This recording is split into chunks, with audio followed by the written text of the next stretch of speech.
dice, híjole, en Chiapas y Oaxaca, pobrecitos, ¿no? Pobre gente, ¿no? No, son rebeldes. Bien, esta es la concepción que el Estado-Nación mexicano tiene a partir del levantamiento zapatista y de los movimientos de resistencia indígena en toda Latinoamérica. Estos movimientos de resistencia surgieron a partir de un movimiento que se llamó el movimiento indígena latinoamericano por una indígena, digamos, popular, y está unado al festejo de los 500 años, que desde muchos grupos indígenas se convirtió en un antifestejo de los 500 años, ¿sí? El famoso no hay nada que festejar, ¿no es cierto? No hay nada que festejar. ¿Cómo vamos a estar festejando, una masacre, la mayor masacre del mundo? No puede ser, ¿no? Bien, entonces a partir de esto empieza a generarse en México, en los sectores indígenas, una inquietud fuerte por tener un papel político diferente al que habían tenido hasta ese momento. Hay que recordar que hasta ese momento el papel, digamos, político de los indígenas en el proyecto de nación mexicano era nulo. Los indígenas eran objeto de política, pero no eran sujetos políticos. O sea, no tenían una agencia política, una capacidad de incidir en ella, ¿no? Y entonces, a partir de estos movimientos de protesta, se va a generar un primer momento en México que tiene que ver con, o que tiene su máxima expresión en el levantamiento zapatista. El levantamiento zapatista fue muy importante porque permitió que muchos de los grupos indígenas del país se aliaran en una sola demanda. Esto es lo importante en este contexto del zapatismo, ¿no? No el zapatismo en sí, pues podríamos hablar de eso también, pero estamos hablando de los pueblos originarios de México. Lo importante del zapatismo para los pueblos originarios fue que a partir del zapatismo se genera un bloque, un frente de lucha por los derechos indígenas. Eso es muy importante. Todo lo que acabo de decir ahora históricamente lo he hecho para decir eso, ¿sí? Hablemos ahora de qué pasó después de este frente de protesta, ¿no? Las demandas de los indígenas eran muy sencillas, son las mismas que tienen hasta la fecha, ¿sí? Territorio, respeto al territorio, respeto a la autonomía, respeto a los usos y costumbres, ¿sí? Básicamente, ¿ok? Básicamente. La pregunta es, ¿por qué los indígenas demandan este tipo de cosas? Bueno, porque son justamente las mismas cosas que perdieron con la colonización. Es muy sencillo. O sea, digamos, lo que queremos es eliminar esta operación de resta, ¿no? Se nos restó, queremos volver a ceros. Y eso es muy importante. Los indígenas críticos no están buscando tener más, están buscando volver a cero.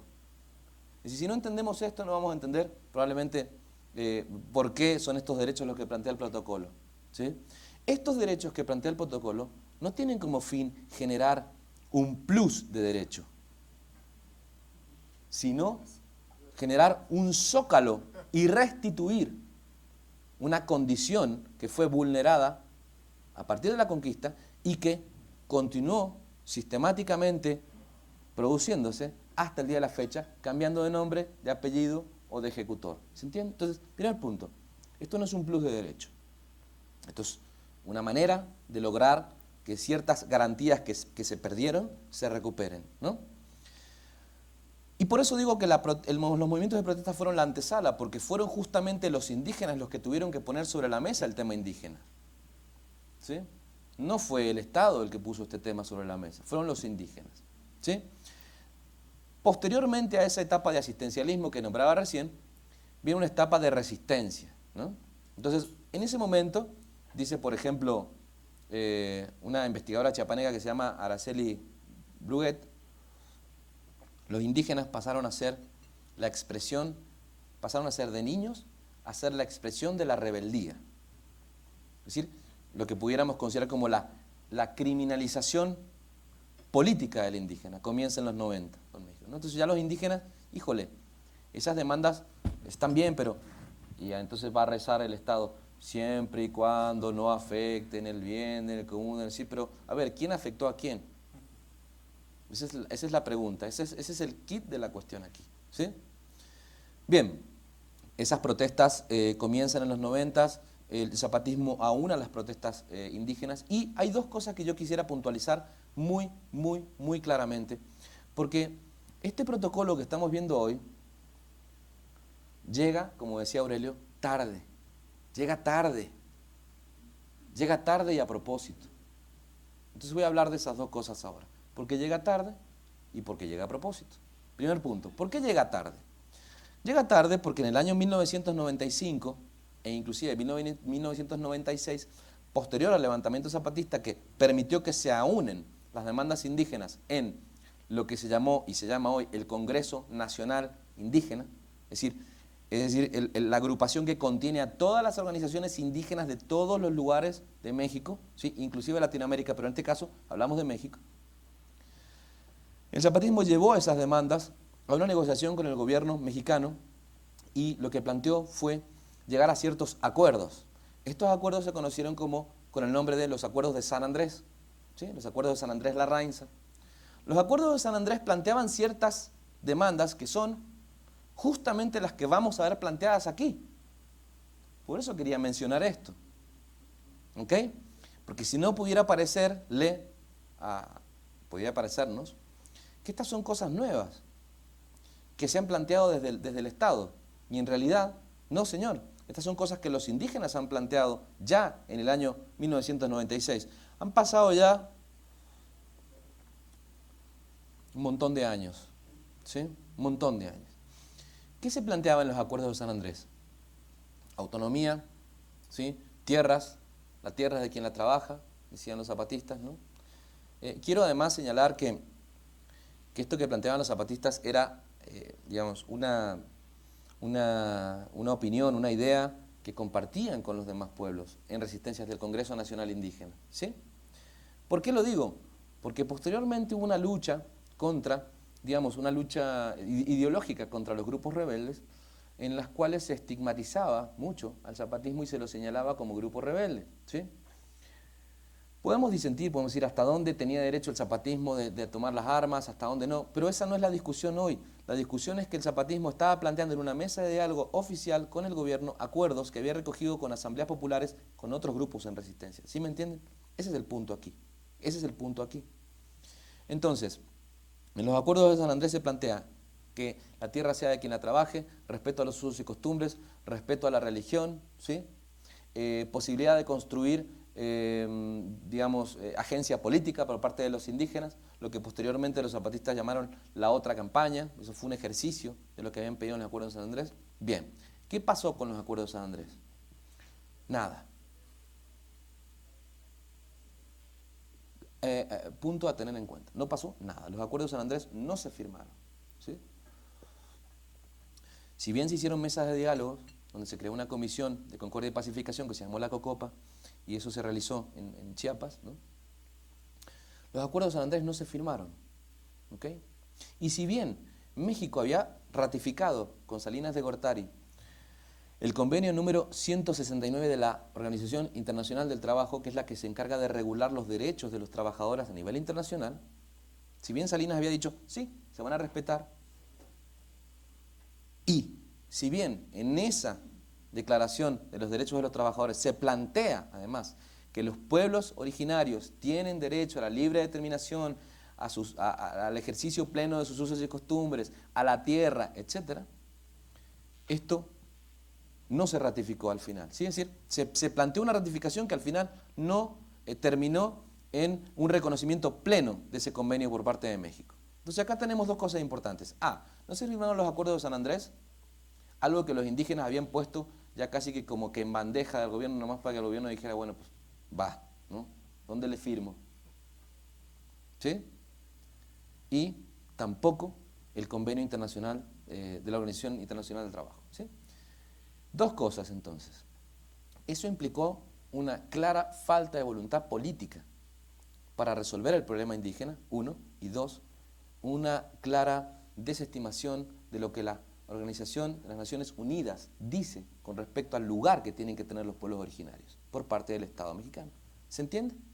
Es decir, esas son dos cosas muy importantes. ¿Qué ocurre? Que a partir de estos procesos, en el año 2011 aproximadamente, el Congreso Nacional Indígena se retira de las mesas de diálogos y entonces empieza un proceso de construcción de autonomía. Los indígenas se van a dividir a partir del 2011 en dos tipos: indígenas en resistencia e indígenas, digamos,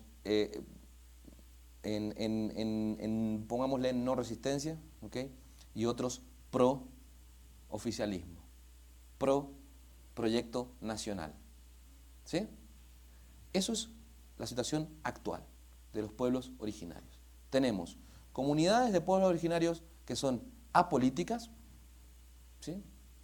Comunidades de pueblos originarios que son pro Estado, a las que no les interesa este protocolo y lo que quieren es insertarse, digamos, de hecho, en el proyecto nacional, dejar de ser indígenas, y otros que están en resistencia, ¿sí?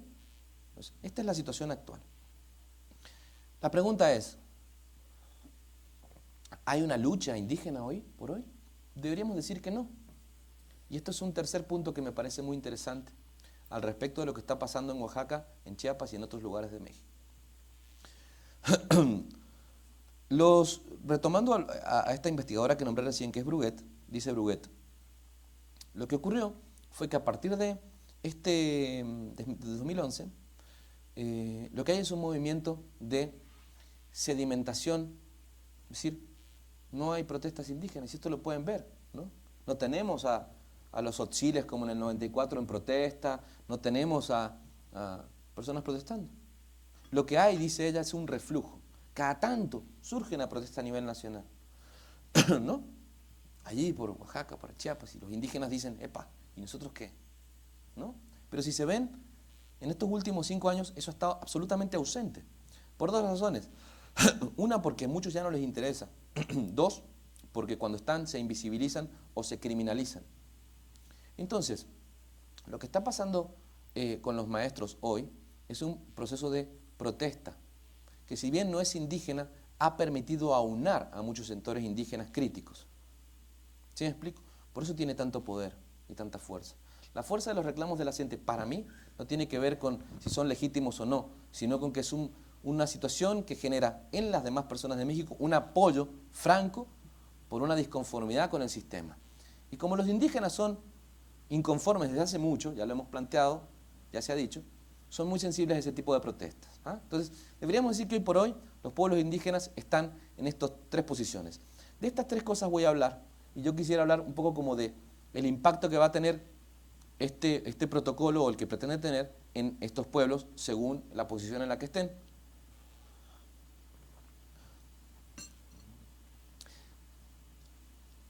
Muchas comunidades indígenas en México hoy son utilizadas para fines políticos. Se utiliza al indígena para que vaya a votar o inclusive se lo utilizan para atraer el turismo. Sí lo deben haber visto, cuando van a la Huasteca o van a Chiapas, salen los indígenas en las fotos. Son la gente más pobre del país. ¿Qué hace un indígena en una foto? ¿Qué se está buscando? ¿Qué se espera mostrar con esto? Piensen en lo que decía recién sobre la dominancia de una mirada sobre otra. Es la mirada del blanco, del mestizo, que retoma al indígena y lo incorpora en su lógica de comercio para, a partir de eso, traer turismo, traer recursos o ganar votos, ¿sí? Esa es la situación de muchas comunidades que están como vinculadas a el Estado o a sectores políticos de ciertas comunidades como Chiapas y Oaxaca, ¿sí? Sí, muchos son acarreados, usados para eso. Otros están en una situación de aislamiento y otros están en resistencia. Lo digo ¿para qué? Para que no se vayan a imaginar que cuando vamos a las comunidades, o de los indígenas que se está hablando, que están ahí como sentados, ¿no? Ahí como, y ya. No, son gente que está pensando en política. Si hablamos, por ejemplo, de los huilláricas, o lo que comúnmente se llama huicholes, ¿no? Los huicholes tienen una idea política. Y los huicholes son una comunidad en resistencia. Pacífica, pero en resistencia. ¿Me explico? Es decir, en franca resistencia al proyecto nacional que se plantea hoy, ¿vale? También los otziles, también los celtales, muchos lacandones. ¿El resto dónde está? Como decía recién, una gran parte está intentando ser asimilado por estos gobiernos. El problema es que el indígena no es asimilado como un conductor de los procesos, sino como un objeto de intercambio. Esto es lo que se puede percibir. Entonces no deberíamos hablar de los indígenas, sino de ciertos sectores indígenas, ¿no? Que se distribuyen de manera diferente en el país, que tienen cosmovisiones diferentes, ¿no? Pero lo que sí comparten es una condición histórica de segregación, un sistema de usos y costumbres diferente al mestizo occidental mexicano, ¿ok? Y en tercer lugar, la pobreza, ¿sí? Y la miseria, ¿no? Esto es lo que deberíamos tener en cuenta, ¿no? Estas tres cosas. De esta gente es de la que vamos a hablar entonces, ¿sí? Espero no haber sido muy largo en esto y espero decir algunas cosas que quiero decir también, ¿no? Una de las cuestiones más importantes para entender cuáles son los derechos de los pueblos originarios y sobre todo lo que mencionábamos recién de ese derecho a que se respeten sus usos y costumbres y que se respete su autonomía, es lo que decíamos hace un rato. Los valores, la cosmovisión de valores de los pueblos indígenas es diferente a la cosmovisión del México nación. ¿En qué sentido? Voy a hablar de 4 puntos muy centrales, ¿no?, que nos van a permitir ver por qué en este protocolo se propone esto de esta manera. ¿Por qué se dice respeto a la tierra, respeto a la autonomía? ¿Sí? Esto solo lo vamos a poder entender, como decía, con los valores. Para los indígenas de México en general,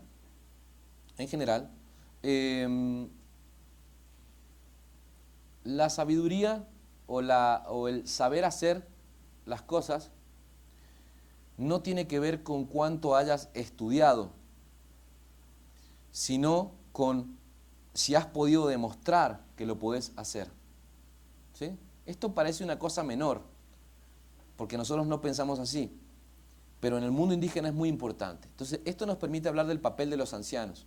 Los ancianos son personas que en las comunidades indígenas, digamos, transmiten un legado histórico de quiénes son como indígenas. Entonces, muchas de las cosas que en muchas comunidades tzotziles, por ejemplo, han señalado a los ancianos es la importancia de proteger la tierra. La tierra, como bien decían recién, para un indígena tzotzil, por ejemplo, pero esto aplica también a todos los indígenas, en esto sí hay una similitud, no es solo un bien de producción, como lo es para nosotros, ¿sí? Es una entidad cultural y espiritual. Es decir, es un elemento más parecido a lo que para nosotros sería un primo. ¿Me explico? O sea, nadie estaría dispuesto a vender a su primo, ¿no? A lo mejor algunos sí, si se ha corrompido totalmente, ¿no? Y si el primo es medio, ¿no? Pero digo, se parece más a un primo, a lo que nosotros entenderíamos por primo. La relación del indígena con la tierra, ¿no?, es una relación familiar, ¿no? Es decir, la tierra no es un objeto de compraventa, es algo que se tiene que usar, pero que también se tiene que cuidar, ¿ok? Segundo valor, luego voy a discutir algunas cosas, pero quiero continuar para que se entienda lo que voy a decir después. Tercero, el valor de la comunidad.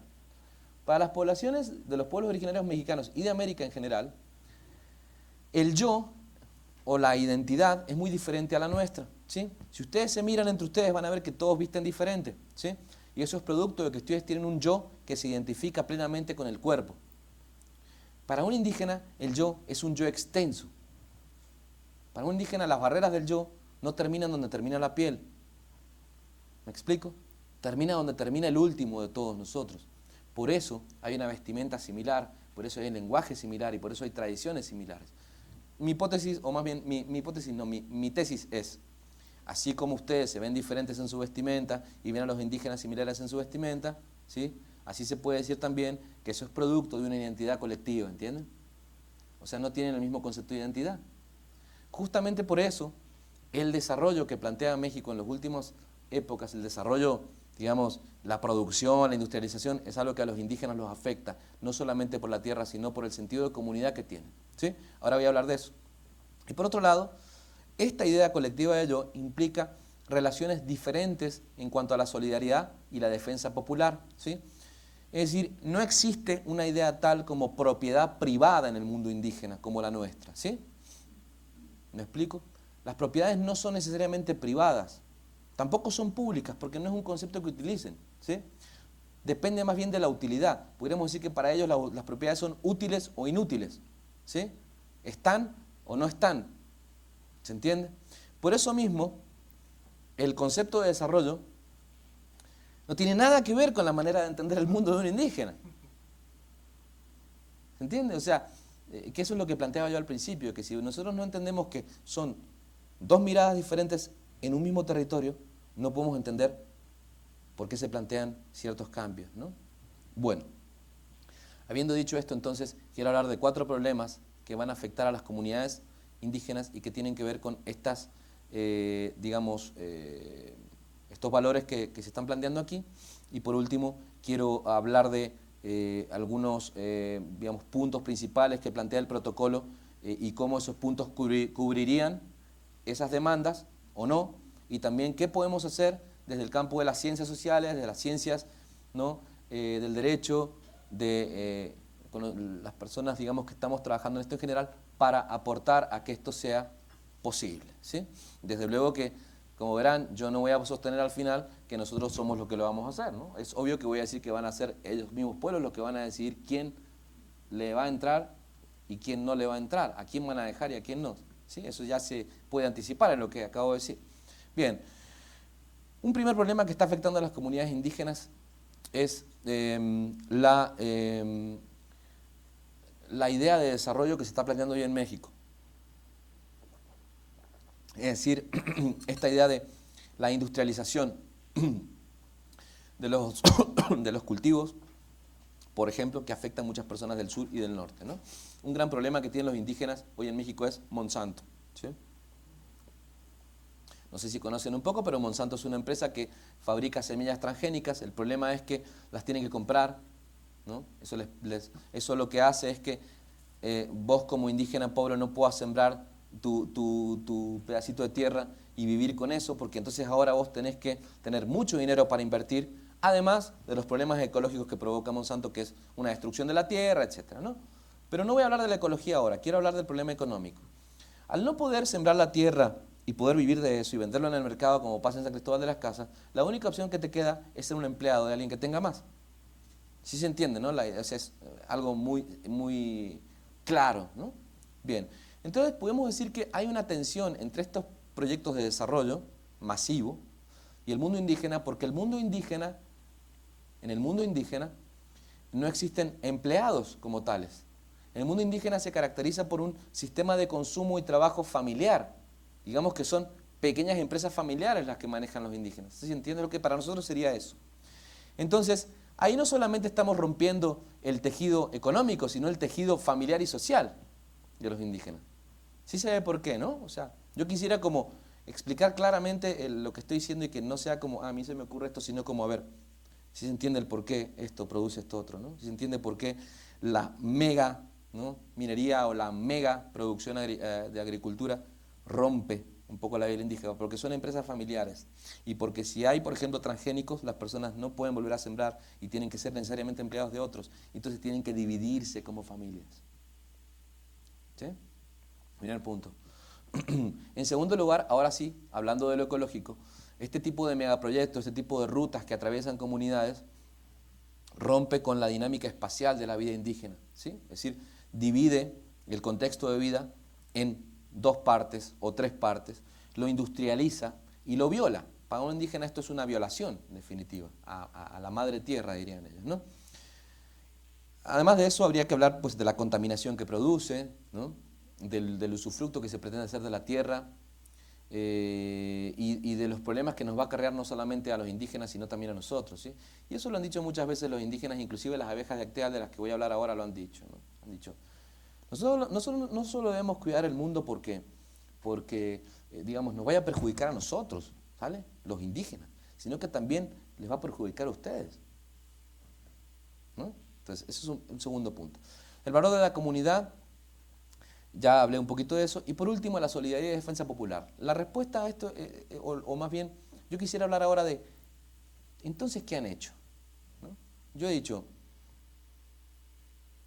ha habido resistencia posterior a un periodo de gran explotación, ¿no?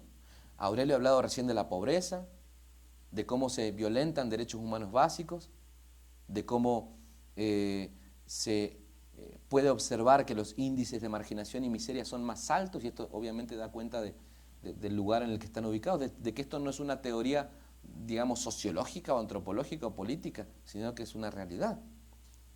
Es decir, ¿qué es lo que han hecho? Bien, muchos de las comunidades indígenas se han apoyado en la globalización, que paradójicamente produjo esta industrialización de México y que atenta contra muchos recursos. La globalización les ha servido para interconectarse con otras personas, ¿sí? Con ONGs, con otros grupos indígenas. Las radios comunitarias han sido útiles para eso, ¿sí? Entonces, hoy el mundo indígena está más organizado que hace algunos años, conectado, al pendiente de lo que está pasando en México, ¿sí? Y creo que, desde mi punto de vista, ese es el camino que se debe seguir, ¿no? Es decir, se debe seguir un camino de respeto a las propias tradiciones y también de interconexión con otros actores sociales, desde mi punto de vista. Quisiera ahora, entonces, hablar de por qué son estos los principios que rigen este protocolo. Dice, igualdad y no discriminación. La idea de que las tareas que se realicen y que los trabajos que se realicen en pos de conocer las inquietudes de los pueblos originarios implica que en la aplicación de estos protocolos se tenga en cuenta que los indígenas han sido discriminados por muchos años y que probablemente el primer movimiento hacia la atención de ellos sea discriminándolos. Por esto es importante que se realicen capacitaciones para realizar este protocolo, no solamente en el protocolo, sino también en las cualidades culturales de cada uno de los pueblos. O sea, este protocolo no se puede aplicar igual para todos, ¿sí? Debe producirse aquí un proceso adaptativo que permita que nosotros podamos acercarnos a los tzotziles o a los choles, que son dos etnias que viven muy pegados en Chiapas, pero no tienen nada que ver, ¿sí? Nada que ver, de una manera, digamos, pertinente y de una manera que no vulnere sus derechos, ¿sí? Eso es lo primero que hay que entender. Si bien este es un protocolo, no es cualquier protocolo, ¿sí? Porque está atendiendo a personas que históricamente han sido intentadas como de asimilar al proyecto dominante. O sea, aquí lo que haría falta es justamente que cada persona que trabaje en esto se forme y entienda muy bien cuáles son las demandas, las inquietudes y la historia de los pueblos con los cuales se va a trabajar. Recién Aurelio comentaba y hablaba de la antropología, ¿no? Como una herramienta, ¿no? Para hacer análisis y para hacer pericias y para obtener a partir de esa información ideas que nos permitan acercarnos a los pueblos originarios, ¿no? Eso sería una primera cuestión. Si nosotros no podemos entender su cultura, difícilmente vamos a poder contribuir a que se genere un mayor estado de derecho en esos grupos, ¿sí? En segundo lugar, es importante también tener en cuenta que en la aplicación de este tipo de protocolos no se está buscando meter al indígena en la categoría, digamos, dominante del mestizo, ¿sí? Lo que se está buscando es respetar sus derechos y que puedan convertirse no en objetos políticos como han sido hasta ahora, sino en sujetos políticos. De manera que el protocolo implica la formación, la capacitación y la integración de las personas de los pueblos originarios a puestos que impliquen dirigir el país. Dirigir el país. Y eso es lo que yo pienso que hace falta. Que los indígenas estén en posiciones de dirección del país. No lo sé. Yo no sé si la persona, por ejemplo, que trabaja en el Instituto de Lenguas Indígenas o ese tipo de cosas sea indígena. Pero sería interesante ver si es indígena o no, ¿no? Porque a lo mejor no lo es. O a lo mejor no conoce en la profundidad esto. Entonces yo creo que ese es otro punto importante, ¿no? Por otro lado, maximizar la autonomía. ¿Qué es la autonomía? Bueno, la autonomía es una idea que hace mucho tiempo da vueltas en el mundo indígena y que es la respuesta de estos pueblos originarios a justamente la posibilidad de autodeterminarse y de vivir con sus propias normas. Es una respuesta a la explotación, si se fijan. O sea, yo no le pediría a alguien que me deje ser autónomo si no pensara que no me quiere dejar. Si me hubiese respetado, ¿no? O sea, por eso digo que es la respuesta. La autonomía es la respuesta a una sensación de avance de la lógica, ¿no?, del progreso sobre esos pueblos. Entonces ellos dicen autonomía. Yo quiero tener mis propias leyes, yo quiero tener mis propias formas de trabajar la tierra, quiero tener mi propio lugar para vivir, ¿sí? ¿Okay? No quiero que me vengas a comprar la luz porque yo no estuve de acuerdo cuando llegó a la conquista en todo esto. Yo tampoco estuve de acuerdo, a mí nadie me preguntó, ¿sí?, si me iban a vender o no los pantalones. Tampoco quiero saber nada con que tú me digas que tengo que votar, ese no es mi sistema. Yo no lo elegí y yo estaba antes. Es un punto importante, ¿no? Además, yo tengo el mío, ¿sí? La autonomía implica entonces esa autonomía jurídica, respetar esa manera de, digamos, impartir justicia de los propios pueblos indígenas. Por otro lado, favorecer el acceso a la justicia considerando las especificaciones culturales. Bueno, es lo que decía recién, acceder a la justicia, pero de manera diferenciada. La Organización de las Naciones Unidas en los derechos humanos contempla que hay derechos diferenciales, ¿no? Hay derechos diferentes para ciertas poblaciones que generalmente han sido víctimas de violaciones de los derechos humanos. Una de estas poblaciones son los indígenas, ¿sí? La pregunta es, ¿y por qué no puedo yo, por ejemplo, ir y ser yo autónomo? Bueno, porque yo no soy indígena. ¿Me entienden? O sea que acá se está hablando, como decíamos recién, no de un plus de derechos, sino de una restitución de libertades perdidas. Por otro lado, protección especial a sus recursos naturales. ¿Qué significa esto? Significa que los proyectos que se realicen en zonas que forman parte de los territorios de los pueblos originarios se realicen post consulta, o sea, posterior a una consulta que ellos mismos tienen que organizar, y esto no es lo que pasa. No es lo que pasa. ¿Por qué? Bueno, por dos cosas que he dicho recién. Porque cuando se plantean estas cosas, los pueblos originarios generalmente dicen que no. Y yo creo que eso es lo importante, ¿no? O sea, que cuando se desarrollen estos protocolos y cuando se tomen decisiones en relación a los pueblos originarios, no se espere de ninguna manera negociar. Los pueblos originarios no están dispuestos a negociar su tierra, como yo no estoy dispuesto a negociar mi casa. ¿Me explico? Para los pueblos originarios, que una carretera pase por el medio de la comunidad es como si yo les digo a ustedes que voy a poner una ciclovía por el medio de su casa. ¿Acuerdan que planteaba yo un concepto de yo amplio? Por eso mismo, por esa misma razón. Me estás pasando por el medio. ¿Se acuerdan que hablaba de la propiedad privada, individual? Bueno, por eso hay un enfrentamiento de los pueblos originarios contra estos megaproyectos. Entonces, ¿qué pasa cuando escuchamos en las noticias que son rebeldes, que no quieren el desarrollo, que no quieren el progreso? Lo que ocurre es que no estamos entendiendo quiénes son los pueblos originarios. ¿Sí? No lo estamos entendiendo. Y como no lo entendemos, creemos que, entonces, pues son retrasados, no quieren avanzar, son brutos. Por eso, la antropología o la psicología social puede servirnos para entender cuáles son sus necesidades, ¿no? Por último, participación, consulta y consentimiento frente a cualquier acción que les afecte, no solamente en términos de megaproyectos, sino también de políticas públicas, ¿sí? Como por ejemplo proyectos de salud. Es muy común que en los pueblos originarios lleguen campañas de vacunación, ¿no?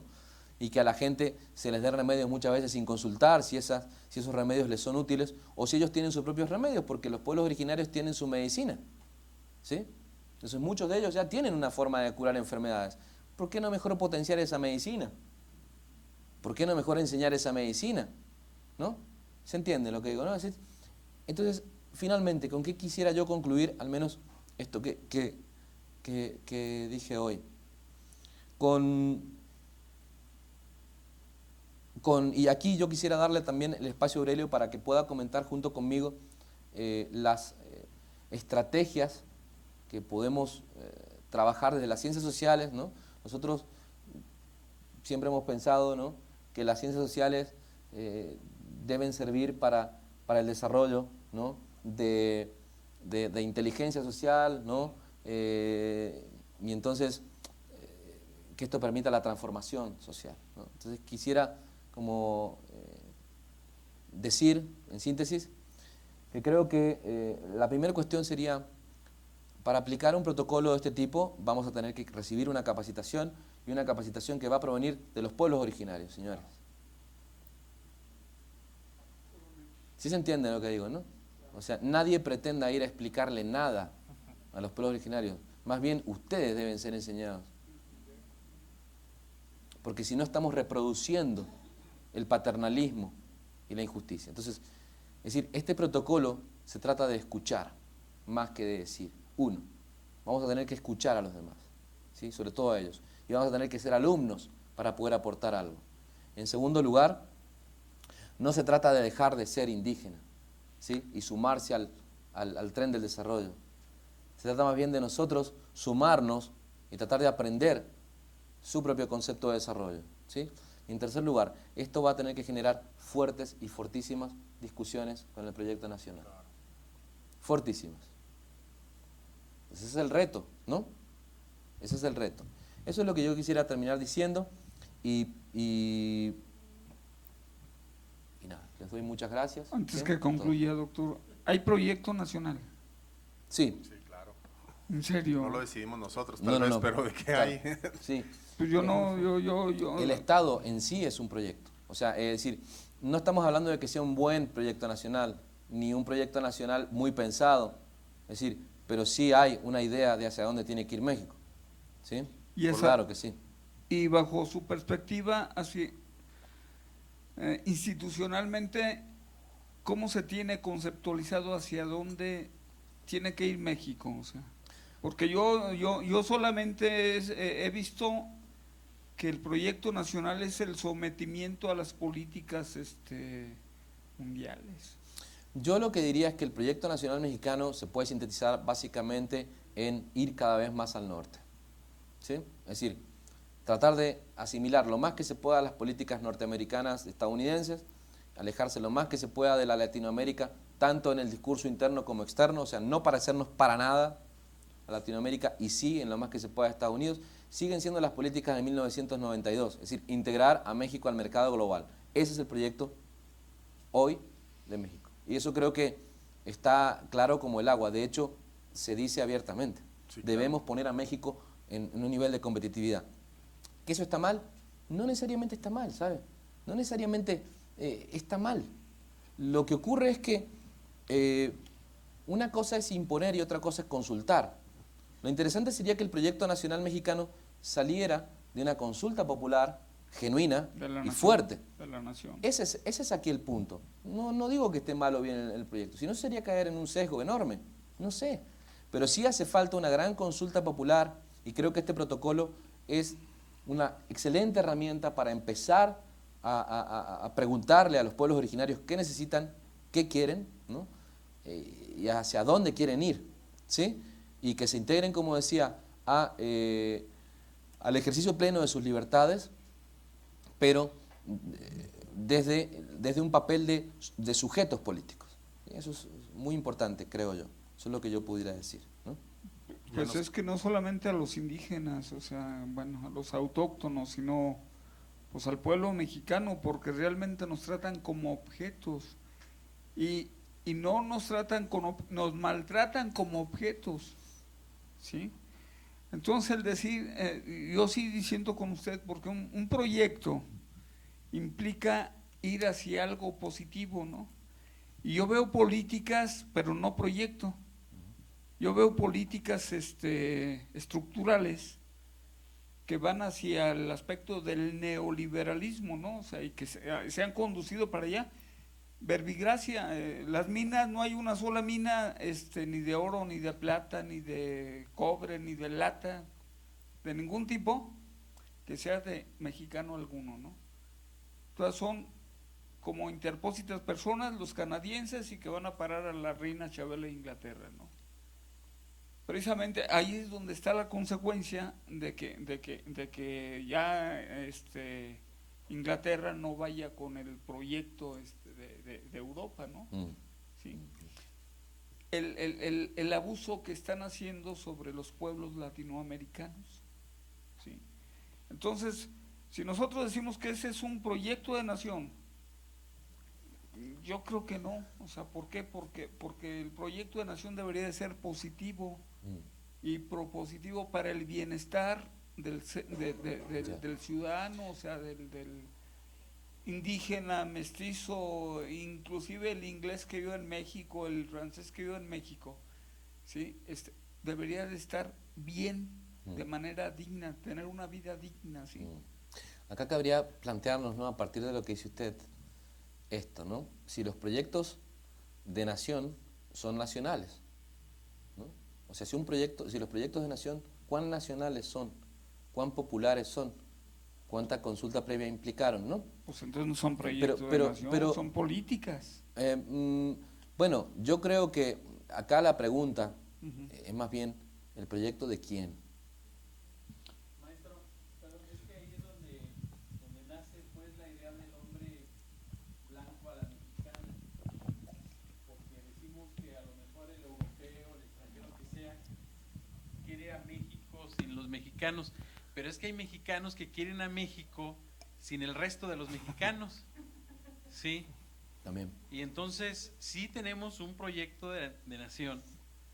¿Qué tan nacionalista o nacionalismo somos?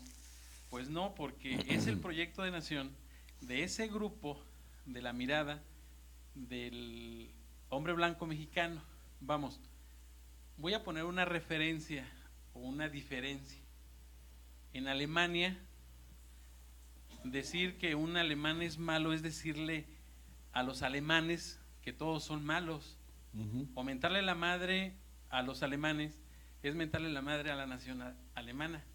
Y aquí no lamentamos entre nosotros y no pasa nada. Luego los alemanes no son como el mejor ejemplo así de... Exactamente, ¿no? Sí.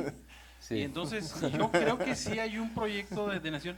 Vemos los ejes, tan solo el eje de seguridad pública es un verdadero fracaso en México, por mencionar algún eje. Si vemos el eje de combate a la pobreza, a los programas sociales y esto, yo fui auditor y manejábamos 28 programas sociales. Hoy en la actualidad, en gobiernos, que no quiero decir de qué partidos son, de 28 están manejando 8 programas sociales. Entonces, si hay un proyecto de nación, pero bajo la mirada del hombre blanco a la mexicana, que es un pequeño grupo, nada más. Sí, ese es mi comentario. Pensando en, bueno, que ya nos queda muy poco tiempo, nada más como tener en cuenta que el protocolo, como bien lo ha comentado Leonardo, será una guía y serán herramientas. Ayer platicábamos con los que estuvieron cuando hablamos con el protocolo de niños, niños y adolescentes, que será ahora cuando nos toque conocer el protocolo y usarlo en la corte, en los juicios. Son lo que estamos acá. O sea, ojalá se utilice en un juicio y se establezcan antecedentes que son los que van construyendo formas de entender la problemática social, ¿no? Estas discusiones son fundamentales, pero ahora tenemos un sistema que permite que nuestra voz sea, pero caso por caso, no una discusión abstracta de qué tenemos que hacer, sino hay un caso de una persona que está siendo acusada de tales cosas, hay una empresa que está utilizando las tierras de tales maneras, y entonces ahora se puede litigar para establecer una realidad concreta sobre algo que establece paradigmas para lo que sigue. Creo que eso es lo que nos toca a nosotros, estar muy informados, como dices, generar consulta y aprender como muchísimo. Voy a comentar algo el compañero. Perdón, nada más iba a hacer una con lo que decía Aurelio. Y creo que justamente, ya que estamos, ¿no?, en la Casa de la Cultura Jurídica, ¿no?, esto es una invitación también, no solamente a los cientistas sociales, sino sobre todo a los abogados, ¿no?, a los litigantes, a introducirse en el mundo, ¿no?, de los pueblos originarios y justamente hacer mancuerna con ellos para defender estos derechos, ¿no? Porque aquí lo interesante es que acá va a hacer falta gente que provenga del derecho, ¿no?, y que se una con estas personas para llevar a cabo todo esto, ¿no? Entonces esta discusión es una manera de plantear las problemáticas, pero recuerden, dirigida hacia personas que puedan incorporarse desde el derecho en estas problemáticas y hacer valer esos derechos de estos pueblos, ¿no? Sí.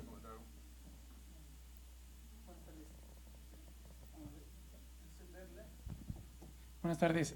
Nada más quería puntualizar el tema del los campos transgénicos, sabía que no se podía reproducir un alimento transgénico, por eso es que neutralizaban las semillas, pero lo que no sabía era que neutralizaban también los campos, o sea, ya no se permite entonces rotar los cultivos si se llegan si se llega a cosechar con semilla transgénica, ¿es correcto? Bueno, depende, o sea, ha habido diferentes desarrollos tecnológicos. En los años 80 ese fue el problema, ya se ha resuelto un poco eso, pero el problema yo creo que aquí importante, el que hay que anotar es el que comenta Leonardo, ¿no? El tema del uso y de la privatización de las tierras, el uso de las tierras sin consulta. No solamente es un problema biológico, el problema biológico es importante, que luego ya hay mucha desinformación al respecto, pero el problema real importante es el de la propiedad privada. Y luego se trata como de combatir este asunto de decir, bueno, es que Monsanto y que no sé qué, pero es que no solamente es Monsanto, es cualquiera, es Coca-Cola, por ejemplo. ¿No? Sí. Ese es el tema como fundamental. Porque una discusión con un pueblo originario no es que si les han destruido la tierra o no, eso bueno puede ser parte, que si la podemos usar o no, porque eso tiene que ver con la producción, sino es el uso de personas de esas tierras. Y el protocolo habla bastante sobre el tema de las tierras, dice, aunque sean irregulares, o sea, es que no podemos utilizar la lógica del progreso para tomar todo el tiempo este tipo de decisiones. Bueno, se nos ha acabado el tiempo, nos pasó lo mismo que ayer, nos pasamos del tiempo. Les agradezco mucho que hayan venido y que hayan venido de manera tan nutrida, nos da mucho gusto, qué bueno que están acá.